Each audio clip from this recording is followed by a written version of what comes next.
Hey, Phil Mackey here, 1500ESPN.com. In the Hammond Stadium press box in Fort Myers. Twins are in Jupiter today playing the Miami Marlins. And here it's cloudy, kind of overcast, rocking the hooded sweatshirt. Not going to complain too much about weather because even if it's like 65 here, it's still probably 40 degrees warmer than people watching in the Midwest. I think that the main story that we're all following down here is the Centerfield battle, Aaron Hicks, Joe Benson, and Darren Mastriani. And I've had a chance over the last couple days to talk to more people about Aaron Hicks, to watch him play in a handful of games this week, including a B game at JetBlue Park, just down Daniels Parkway, Red Sox and Twins, and Hicks squared up a couple more balls, double down the line, and really, I think the consensus among people that I've talked to is that all the skills are there.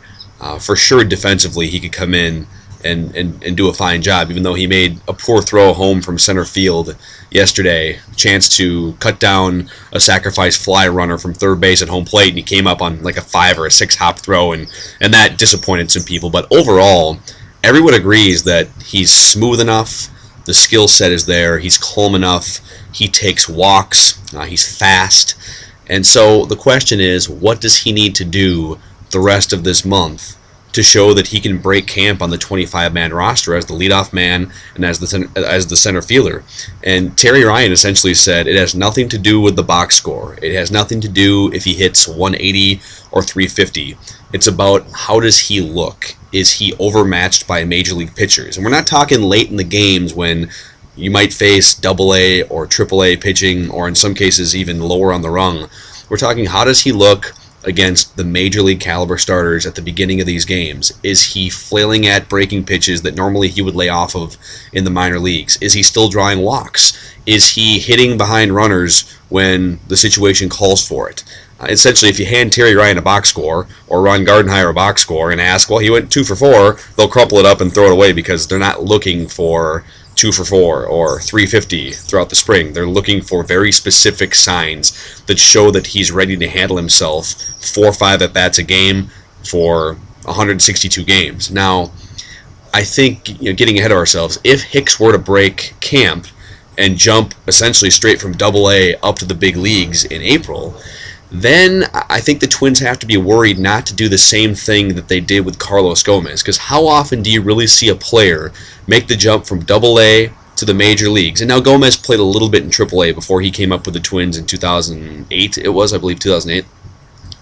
But how often does a player make that jump and not eventually need AAA seasoning for a month or for a year? And, throw Chris Parmelee in that mix. Brian Dozier made the jump from AA. He needed AAA seasoning after a while. And I think the one main factor that separates Carlos Gomez, for instance, and Aaron Hicks is that Aaron Hicks is a lot more disciplined at the plate. He's drawn at least 75 walks in each of the last 3 seasons in the minor leagues. Now, to put that into context, Joe Mauer was the only Twins hitter to draw at least 75 walks on last year's team. That doesn't mean you're going to translate what you did in AA to the major leagues. Clearly, you won't. But Carlos Gomez needed AAA seasoning more than just about any player in recent Twins history, and he never got it.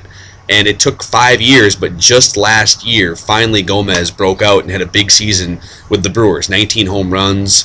But the difference is Gomez never walked in the minor leagues, and so he never really had that plate discipline that could carry him through tough times early on. He needed to go develop that. I'm not even sure he has. He's just figured out a way to play around it.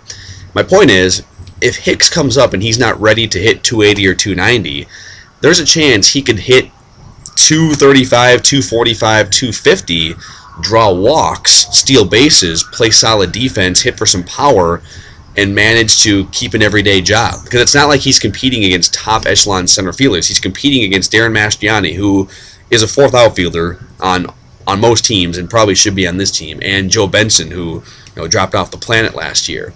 Now, if Hicks hits for a low batting average and it isn't really getting on base as often as he did in the minor leagues, then obviously you'd have to rethink putting him up at the leadoff spot. But the fact that he's able to have a patient approach at the plate, as he has shown so far the first week of spring games, that's going to be a huge advantage to him as he looks to make the squad. I know there's been a lot of people asking me, do you think he's going to be the starting center fielder on April 1st? I can't answer that because we have to see the way he plays the next 3 weeks. It's just, there's no way you can say right now one way or the other. You have to see him play the rest of the way. But I will say this, if the season started today, I think Aaron Hicks would be the Twins starting center fielder. Now, we'll see what happens as we go forward, but he's been playing well and impressing people early on. More coverage at 1500ESPN.com. Keep an eye on it. Mackey signing off from Hammond Stadium.